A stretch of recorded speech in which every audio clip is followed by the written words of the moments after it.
안녕하세요. 코인 뉴스룸 진행의 이지영입니다. 자, 우리 비트코인 10만 달러 돌파 이후의 방향성들 많이들 궁금해하실 것 같습니다. 자, 오늘도 저희가 다양한 시각들 여러분들에게 선사해 드릴 텐데요. 오늘은 알트코인에 관한 이야기들까지 여러분 얻어보실 수 있습니다. 자, 오늘도 도움 말씀 주실 분 소개해 드리겠습니다. 박종환 작가님 함께해 주셨습니다. 작가님 안녕하세요. 네, 안녕하세요. 네, 작가님 저희 또 새로운 또 불마켓을 함께 맞이하고 있는데요. 자, 오늘 저희 어떤 이야기 좀 나눠볼까요? 네, 지난 시간에 비트코인 관련해서 여러 가지 이야기를 나누면서 제가 좀 드렸던 말씀 중에서 비트코인을 계속해서 굳건히 가져가셔야 되고 비트코인은 여전히 계속해서 매력적인 자산으로서 모아 나가셔야 되지만 만약에 내가 수익성 측면에서 조금 더 효율적인 전략을 가져가시고 싶으신 분들은 지금 시점부터 알트코인에도 좀 집중하시면 많은 도움이 될 수 있다. 이렇게 말씀을 드렸습니다. 그래서 오늘은 알트코인에 대한 이야기들을 조금 더 집중적으로 한번 나눠볼까 합니다. 네, 좋습니다. 사실 이제 비트코인 다음 타자가 알트코인이다 이런 거는 이미 우리 시장 참여자들도 똑똑하시기 때문에 어느 정도는 알고 계신데 디테일한 전략을 잡아봐야 되고 또 그 시점이 정확히 언제일지를 많이들 궁금해하실 것 같아요. 알트코인 시장 지금 어느 정도에 와 있을까요, 작가님? 네, 지금 알트코인 시장은 비트코인이 10만 달러를 돌파하기 전과 후로 약간은 구분이 필요할 것 같습니다. 지금 전의 상황을 한번 살펴보시면은 알트코인 시즌 인덱스 지수가 무려 90이었습니다. 90까지 갔다는 것은 비트코인을 제외하고 상위 50개 알트코인 중에서 비트코인보다 수익률이 높은 게 45개 이상. 그러니까 거의 뭐 대부분이 비트코인보다 높은 수익률을 보였다라는 것이기 때문에 비트코인이 잠시 쉬고 있는 동안에 정말 알트코인들이 열심히 펌핑을 했구나 이걸 알 수가 있습니다. 그런데 10만 달러를 돌파하고 나니까 이제 비트코인 도미넌스가 약간 이제 다 살아나는 움직임들을 보이고 있는데요. 지금 한번 보시면은 우리 그 전에는 54% 중반까지 떨어졌었습니다. 그래서 비트코인 도미넌스가 급감을 하면서 완전히 알트코인 시즌으로 진입하는 것이 아닌가 그런 여러 가지 생각들이 있었는데 지금 한번 살펴보니까 56% 중후반까지 올라온 걸 볼 수 있습니다. 그만큼 지금 시점에서는 다시 비트코인으로 힘이 실리고 있는데 이렇게 비트코인으로 힘이 실리고 있다는 것은 일시적으로 비트코인 대세장으로서 비트코인 가격이 더 상승할 여력을 만들고 있다. 이렇게 볼 수가 있습니다. 자, 그런데 이렇게 비트코인이 달려가기 시작하면은 또 비트코인이 어느 정도까지 올라가고 나면은 알트코인이 펌핑을 하게 됩니다. 더 그렇게 해서 키높이를 계속해서 맞춰가면서 이렇게 가는 것이기 때문에 지금 시점에서는 이제 내가 좀 관심 가지고 있었던 알트코인들이 조정을 받는지 그런 것들을 살펴보시면서 매집 타이밍을 가져가시는 것이 좋지 않을까 그렇게 봅니다. 네, 우리가 타이밍 잡는 게 사실은 굉장히 어려운 것 같습니다. 그런데 최근에 그 이더리움 쪽에 관한 시세도 보면은 나쁘다라는 생각은 들지 않습니다. 물론 비트코인 대비해서는 상승이 여전히 조금 가야 될 길이 많아 보이긴 하지만 그래서 이더리움 쪽에 관한 현재 좀 진단도 좀 필요할 것 같아요, 작가님. 네, 제가 이더리움 관련해서는 시장에서 많은 우려감이 좀 있다고 말씀을 드렸습니다. 네네. 그 부분들은 저희가 지난 회에서도 이더리움의 펀더멘털에 대한 얘기들이 많이 나온다라고 말씀을 드렸는데 그러면서 또 제가 강조드렸던 부분이 펀더멘털에 문제가 있더라도 결국은 간다라고 말씀을 드렸습니다. 네. 왜냐하면은 그거는 이더리움이 가야지 알트코인 대세 상승장이 올 수가 있기 때문입니다. 맞아요. 여기에 대해서는 의견들이 너무 이렇게 얘기하는 것은 과거와는 달라졌기 때문에 좀 합리적이지 않을 수 있다. 이런 의견들도 물론 있습니다. 그런데 지금까지의 사이클 흐름을 봤을 때 우리가 과거 대세 상승장 대비로 그렇게 큰 흐름에서 달라진 부분들이 없습니다. 그리고 이더리움이 움직여야지 이더리움의 생태계 위주로 해서 뭔가 큰 흐름들이 나올 수 있다는 겁니다. 결국 이더리움이 상승하게 되면은 이더리움의 생태계들, 디파이를 필두로 해서 NFT 같은 생태계들이 같이 확장을 하고 그 흐름들이 계속해서 어디를 향하게 되느냐 하면은 나머지 레이어 1들로도 계속해서 이동을 하게 됩니다. 결국 그렇게 된다는 것은 이더리움을 중심으로 본격적인 펀더멘탈 상승이 일어나는 것이기 때문에 그제서야 이제는 본격적인 알트코인 랠리가 시작됐구나 이렇게 볼 수가 있습니다. 그런데 지금까지 흐름들을 한번 살펴보면은 계속해서 가격의 흐름들이 어디를 향하고 있었느냐 하면은 어떤 특정한 XRP라든지 도지코인 같은 혹은 헤데라나 이런 프로젝트들 위주로 가고 있었는데 이 프로젝트들은 기본적으로 생태계를 그렇게 확장한 프로젝트들이 아닙니다. 그렇게 되면은 낙수 효과를 누리는 데에는 뭔가 한계가 있기 때문에 우리가 기본적으로 지금 시점에서는 이더리움이 반드시 가야 되는 시점이고 그렇게 될 거다라고 개인적으로는 보고 있습니다. 이더리움이 움직여줘야 하는 것들이 가장 좀 지금 시점에서 중요한 것 같은데 우리 투자자분들이 만족할 만한 움직임은 사실은 언제 나올까가 좀 궁금하기도 해요. 근데 최근에 ETF에 관한 유입량 저는 심심찮게 찾아봤거든요. 비트코인을 뛰어넘었다 최초로 이런 이야기들도 있었고 비트코인 ETF 유출이지만 이더리움은 유입이다 이런 뉴스들도 찾아봤었는데 그런 부분들은 긍정적으로 해석해 볼 수 있지 않을까요? 네, 그런 부분들은 현재 시점에서는 이더리움을 해석하는데 가장 긍정적인 시그널이라고 생각을 합니다. 전체적으로 우리가 지금 시장을 주도하고 있는 것이 기관의 장세라는 것이 중요합니다. 결국은 기관들이 그동안에 이더리움보다는 비트코인을 훨씬 더 많이 매집을 했다는 겁니다. 그만큼 뭔가 자산으로서의 가치가 비트코인이 더 높다라고 생각을 했던 건데 지금 분위기들이 이제 이더리움으로 넘어오고 있는 것이 지금 보시면은 굉장히 이 우뚝 솟아 있는 게 이게 바로 한 달 동안의 순유입입니다. 그동안에 이 정도밖에 안 되고 순유출이 이어졌는데 한 달 동안에 월등한 수준으로 나왔고 그리고 일일 기준으로는 비트코인보다 더 많이 능가하는 추세들도 보여줬기 때문에 우리가 이더리움의 현물 ETF에 이제는 본격적으로 자본들이 들어오고 있다라는 시그널들을 확인할 수가 있었고요. 그리고 이 이더리움 생태계의 중요한 이 디파이 플랫폼들에서도 많은 어떤 상승 움직임들과 자본의 유입들이 일어나고 있습니다. 자, 요거는 이 디파이 생태계 중에서도 대출 플랫폼 중에서 가장 중요한 에이브라고 하는 프로토콜인데 보시면은 이 에이브의 점유율이 녹색인데 거의 모든 프로토콜을 합친 것만큼 많이 나오고 있습니다. 그리고 계속해서 상승의 추세를 이어가고 있는 건데 이 얘기는 이더리움 생태계는 이미 계속해서 상승이 일어나고 있다는 것이고 그래서 에이브 가격 한번 봐봐도 몇 달 사이에 상당히 많은 상승 추세를 이어갔습니다. 그래서 과거처럼 이더리움이 먼저 이끌어주지 않더라도 이미 생태계 저변에서는 흐름들이 계속해서 나오면서 이더리움으로 방향성이 오히려 향하고 있다는 걸 볼 수가 있기 때문에 결국은 이런 흐름들이 계속해서 이어지다 보면은 전체적으로 이더리움의 어떤 주도하는 알트코인 랠리가 오지 않을까 그렇게 보고 있습니다. 그래도 긍정적으로 이더리움에 관해서는 좀 바라보고 계신 것 같아서 우리 투자자분들이 좀 도움이 많이 되실 것 같습니다. 그럼 솔라나 코인이 이렇게 주춤하는 이유가 뭘까요, 작가님? 네, 솔라나 코인도 지금 단기적으로 너무 많이 가격이 급등을 했었습니다. 우리가 어떤 코인이 가는 순서에 대한 고민들을 좀 할 필요가 있는데 지금 급등하는 코인들이 나오고 있는데 그 코인들의 특징을 보면 그동안에 요지부동하게 안 가던 코인들이었습니다. 그만큼 그 코인들을 키높이를 맞추면서 뭔가 전체적인 높이를 맞춰냈고요.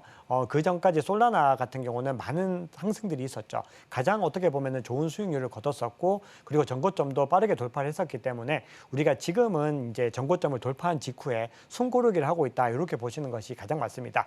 다만 그럼에도 지금 시장에서 흐름들이 약간 바뀌고 있는 것은 이 솔라나 같은 경우는 민코인 거래에 의해서 많이 유지되고 있는 코인이다라고 볼 수가 있기 때문에 전반적으로 뭔가 민코인 거래량 자체가 좋은 흐름을 가져가지 못했을 때는 조금 더 부대낌을 겪을 수도 있습니다. 하지만 그럼에도 유동성이 돌아왔을 때 이 민코인이라고 하는 것이 하나의 어떤 문화로서 자리를 잡았고 그리고 솔라나 역시도 이 민코인뿐만이 아니라 여러 가지 디파이 생태계나 디핀 같은 섹터들도 같이 끌고 올라가고 있는 상황들이기 때문에 결국은 시간의 문제라고 생각을 합니다. 이더리움이 가고 그다음에 솔라나가 가고 그 외에 또 아발란체도 가고 이런 흐름들이 계속해서 나오면서 다시 이제 비트코인이 어떤 흐름들을 잠시 주춤하고 알트코인이 갈 때는 기존과는 좀 다른 양상으로 갈 가능성들에 대해서도 염두에 두면서 우리가 다음에 올 어떤 흐름들을 미리 선점을 해야 된다라고 보고 있습니다. 그렇습니다. 사실 이제 알트코인에 관한 이제 몇몇 가지 뉴스들이 우리 시장에 부각을 받고 있기는 합니다. 특히나 뭐 ETF 출시에 관한 이야기들과 뭐 이더리움에 관한 뭐 현물 ETF 스테이킹 관련한 그런 내용들도 시장의 호재로 좀 작용이 될 수 있다라고 보고 있는데요. 이렇게 알트코인에 관한 다양한 소식들이 기다리고 있는 시점에서 실제로 ETF 승인 여부 같은 것들이 가격의 펌핑에 영향을 줄 거라고 보실까요, 작가님? 지금 시점에서? 네, 저는 굉장히 중요하다고 생각을 합니다. 기본적으로 지금 시점에서는 앞서도 강조를 드렸듯이 기관 장세이기 때문에 우리가 계속해서 새로운 기관들이 이 코인을 채택을 해야 됩니다. 근데 이거는 ETF가 아니더라도 지금부터 메인들 레이어 원들 같은 경우는 특히나 채택이 가장 중요합니다. 어떤 특정한 예를 들어서 뭐 JP 모건에서 채택을 했다든지 뭐 블랙락이 채택을 했다, 블랙락에 뭐 비들이 채택을 했다 이런 이슈들이 시장에서 뭔가 장기적인 전망에 어떤 호재로서 작용을 합니다. 그렇기 때문에 우리가 ETF로 만들어져서 거래가 된다라고 하는 것은 시장에서는 뭔가 대규모 채택을 위한 그리고 대중적인 채택을 위한 포석이 되기 때문에 지금 시점에서는 중요하다고 보고 있고요. 그런 측면에서 이더리움과 솔라나가 중요한 호재를 또 맞이하게 됐는데 이더리움이 현물 ETF를 승인을 할 때 게리 겐설러가 굉장히 많이 좀 어떻게 보면 우겨가지고 스테이킹은 반드시 빼야 된다라고 해서 스테이킹 조항을 뺐습니다. 근데 거기에 대해서 시장에서는 반쪽짜리다 그렇게 얘기를 하면서 뭔가 기대감을 충족을 시켜주지 못했다는 해석을 했는데 지금 시장에서는 스테이킹을 허용할 전망이다라고 하는 뉴스들이 계속 등장을 하고 있습니다. 만약에 스테이킹을 허용하게 됐을 때 기관의 입장에서는 수익률 측면에서 대략적으로 5% 정도 더 수익을 얻을 수 있다라는 전망들이 나오기 때문에 우리가 좋은 호재라고 볼 수 있고요. 그리고 솔라나를 그레이스케일에서 현물 ETF를 신청을 했습니다. 그동안에도 뭐 여러 가지 회사들에서 신청을 했습니다. 예를 들어서 카나리라든지 비트와이즈나 이런 곳에서도 신청을 했는데 이 그레이스케일은 가지고 있는 입지가 완전히 다르다는 거죠. 이 암호화폐 시장에서 누가 가장 맹주인가 이걸 얘기를 했을 때 그레이스케일이 손에 꼽힌다라는 거죠. 그렇게 봤을 때 솔라나가 앞으로 뭔가 좋은 호재로서 작용할 가능성이 있습니다. 최근에 펌핑했었던 알트코인들의 공통점이 무엇인지 한번 짚어주시면 좋을 것 같습니다. 네, 우리 구독자님들도 최근에 가격이 많이 상승한 코인들의 특정 어떤 종목들 많이 알고 계실 겁니다. 기본적으로 XRP가 많이 급등을 했고 그리고 에이다라든지 헤데라 이런 코인들 굉장히 많이 상승을 했습니다. 그 외에도 알고랜드나 뭐 아이오타, 스텔라 루멘 같은 프로젝트들이 많이 상승을 했는데 그 프로젝트들의 공통적인 특징들을 살펴보면은 결제나 거래에 활용되기에 용이한 암호화폐다 이런 특징이 있습니다. 그래서 시장에서는 뭔가 그런 용도의 오래된 코인들, 특히 미국을 기반으로 한 그런 코인들이 많이 상승을 했습니다. 그래서 한번 그래프 보시면은 비트코인의 흐름들이 이 정도 가는 동안에 그런 코인들은 노란색으로 표시가 되어 있는데 월등하게 많은 퍼포먼스를 내는 거를 확인할 수가 있죠. 자, 그런데 우리가 좀 재밌는 부분들이 있는데 요 기사를 한번 살펴보겠습니다. 자, 우리가 이 코인들의 특징을 한번 살펴보면은 가령 알고랜드 같은 코인들 앵커님 관심이 좀 있으셨나요? 저는 뭔지는 아는데요. 사실은 관심은 없었습니다. 대부분의 투자자들이 외면하고 있는 코인입니다. 네, 맞아요. 그래서 실제로 알고랜드라든지 이오스 같은 프로젝트들 최근에 많이 올랐는데 그런 프로젝트들을 USDT가 본인들의 이 코인 발행, 이 테더 발행을 갖다가 중단할 정도로 죽은 코인으로서, 즉 죽은 블록체인이 돼가고 있었습니다. 그래서 올해 5월 달 얼마 안 됐죠. 반년도 안 된 기간에 포브스에서 이런 기사를 냈습니다. 실제 이용자 없는 좀비 암호화폐 이렇게 얘기를 하면서 50개가 넘는 이 블록체인 중에서 상당수가 죽었다라고 얘기를 했는데 여기에 어떤 프로젝트가 들어갔냐면은 리플, XRP 들어갔고요. 들어갔어요? 알고랜드 들어갔고 스텔라 루멘, 헤데라 뭐 그런 코인들, 아이오타 같은 프로젝트들 모두 다 여기에 포함이 됐는데 공교롭게도 그런 코인들이 가격이 펌핑을 했다는 겁니다.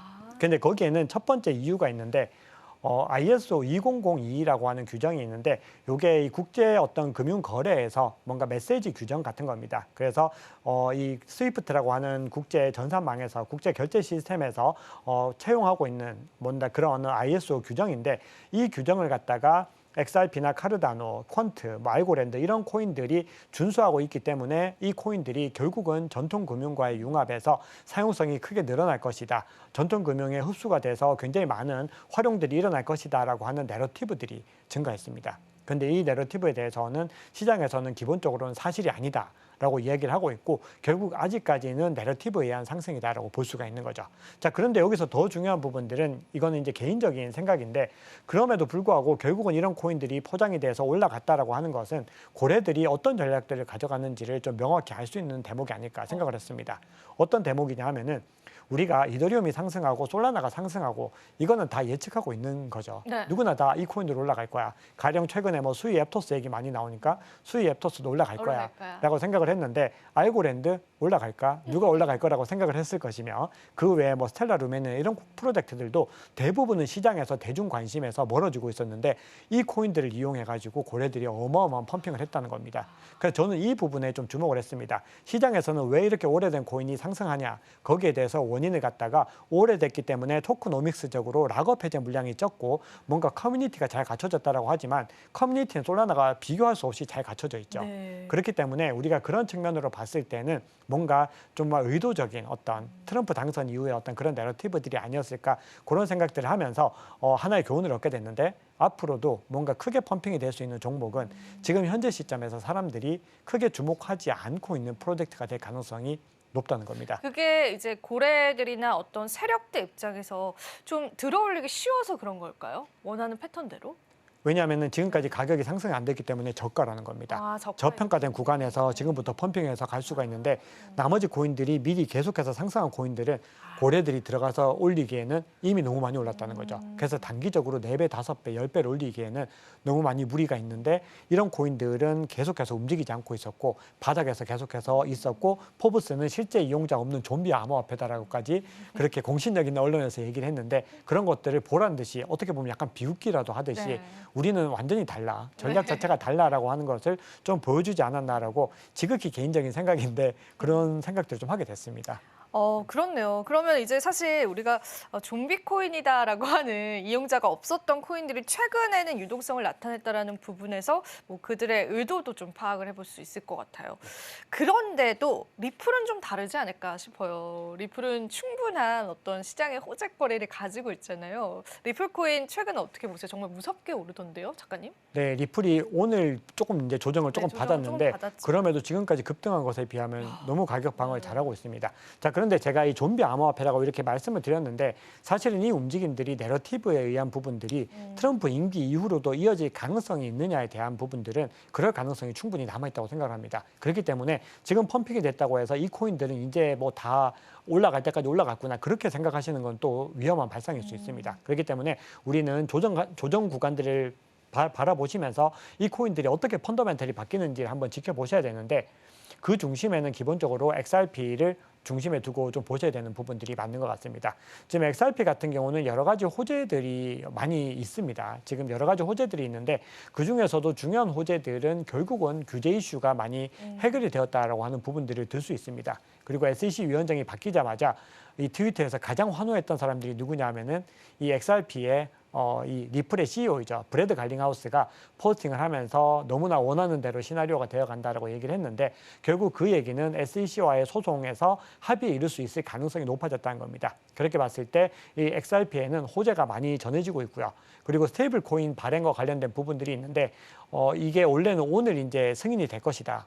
뉴욕 금융감독청에서 네. 할 수 있다라고 했는데 그게 아직까지 아닌 걸로 밝혀졌습니다. 그래서 시기가 조금 더 있어야 된다라고 하는데 결국 시기의 문제인 것이고 발행이 되는 것이 어떻게 보면은 가능성이 훨씬 높기 때문에 그렇게 됐을 때도 더 많은 어떤 상승들을 할 수 있습니다. 그리고 또 한 가지 중요한 것은 SEC와 소송이 마무리가 되고 규제가 마무리가 되면은 지금까지 리플이 계속해서 사업을 펼쳐왔던 분야는 싱가포르나 두바이 같은 아시아 시장이었습니다. 왜냐하면 미국 시장에서 규제가 너무 심했기 때문에 그렇죠. 계속해서 맞아요. 싱가포르에서 많은 매출들을 일으키고 맞아요. 있었는데 이제는 미국 시장으로 올 수 있다라고 했을 때 XRP의 어떤 전망들은 기본적으로 좀 좋다라고 봐야 되는 게 좀 합리적이지 않을까 생각을 합니다. 그렇다고 이게 가격이 어느 정도 오를 것인가 이 부분들은 일단 차치하고 네. 뭔가 좋은 흐름들인데 그럼에도 단기적인 가격 흐름들은 많이 과열이 된 건 맞습니다. 그래서 한번 보시면은 샤프 레이시오라고 해서 위험 대비로 했을 때 어떤 자산으로서의 어떤 가치들을 한번 살펴보면은 지금 거의 고점에 가깝게 다가가고 있는 걸 볼 수 있습니다. 그리고 지난 대세 상승장에서도 이런 구간들을 터치하고 나면은 조정 국면을 맞이했는데 이런 구간들의 근처에 가니까 지금 자연스럽게 조정을 받고 있는 국면들로 우리가 볼 수가 있고요. 그리고 지금 대형 고래들은 계속해서 거래소로 물량을 넣고 있습니다. 지금 전체적으로 XRP를 상승시킨 주체가 이 고래들이기 때문에 만약에 고래들이 이제는 우리가 많이 이제 수익 실현할 때가 됐다라고 했을 때는 충분히 단기적으로 차익 실현 물량들이 많이 나올 수도 있다는 겁니다. 그래서 그런 부분들도 염두에 두고서 전략을 가져가셔야 되고요. 저는 투자자분들이 이런 부분 궁금해하실 것 같아요. 리플이 만약에 스테이킹이 출시가 된다라는 게 리플 코인에게 그리고 우리 코인 생태계에게 어떤 의미인지 좀 힌트를 주실 수 있을까요, 작가님?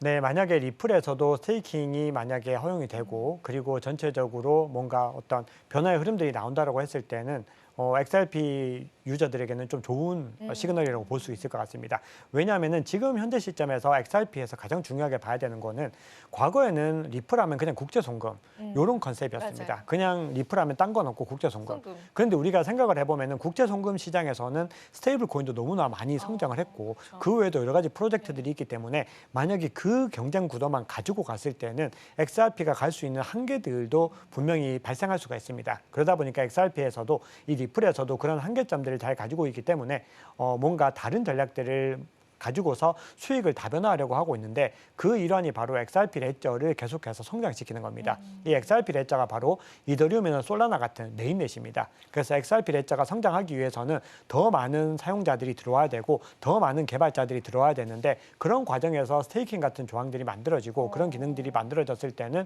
뭔가 이 시너지를 만들어낼 수 있는 효과가 있고요. 그리고 이 XRP 레저를 성장시키기 위해서 결국은 스테이블 코인도 발행을 하는 겁니다. 그래서 계속해서 본인들도 스테이블 코인을 통해서 뭔가 여기서 유동성을 만들어내겠다는 거고 이 유동성을 XRP와의 연결고리를 가져가서 XRP 가격도 상승할 수 있는 동력을 만들어내겠다라고 하는 플랜을 가지고 있는 거거든요. 그렇기 때문에 우리가 그런 식의 어떤 변화들이 일어난다라고 하는 거는 기본적으로 어떤 정도의 성과를 낼 수 있을지는 우리가 지켜봐야 되는 문제이지만 결국은 그런 호재 소식만으로도 그런 시도를 한다는 것만으로도 지금 시장에서는 단기적으로는 기대감을 좀 자아낼 수 있는 요소가 될 수 있고 또 그 실내로 지금 XRP가 상승하니까 이 메인넷에 XRP 레저 기반으로 민코인이 또 펌핑을 하고 있습니다. 그런 흐름들이 어떻게 보면 일맥상통하는 흐름입니다. 결국 XRP 레저를 중심으로 해서 생태계가 확장된다라고 하는 국면이기 때문에 만약에 그런 시점까지 오게 됐을 때는 XRP 레저가 어떻게 보면 굳건하게 톱5의 지위를 더 유지할 수 있고 현재 이제 톱3까지 올라가 있는 상황인데 거기서 어느 정도의 또 입지를 가져갈 수 있을지도 계속해서 더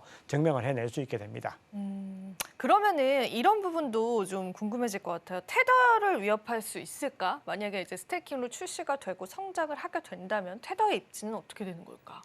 네, 지금 테더라고 하는 스테이블 코인은 사실은 굉장히 좀 찬반이 있는 코인입니다. 우리가 테더는 기본적으로 좀 중국계 자본이 많이 들어와 있다라는 평가가 있고 그러다 보니까 USDC라고 하는 이 미국 서클사에서 발행하는 이 스테이블 코인에 더 많은 어떤 중심을 가져갈 것이다라는 전망이 2021년, 2022년 당시 지배적인 내러티브였는데 전혀 그렇지 않고 USDT가 월등하게 더 높아졌습니다. 그걸 봤을 때 USDT가 우리가 생각하는 것처럼 뭔가 미국의 전체적인 기조에 반하지 않는다라는 걸 알 수 있습니다. 그만큼 어떤 규정을 준수하고 있다는 것이고 거기다가 이번에 상무부 장관이 된 이 켄터 피츠제럴드의 하워드 루트닉이 이 테더를 갖다가 지금 미국에다가 이 발행을 해서 보급을 하는데 가장 중요한 역할을 하고 있습니다. 그러다 보니까 USDT의 입지도 단기적으로는 계속해서 좋은 흐름을 가져갈 수 있는데 우리가 조금 더 시계를 갖다 돌려가지고 만약에 트럼프가 임기가 시작되고 나서 조금 더 미국이 뭔가 전체적인 암호화폐 시장에서 중심을 잡아나가려고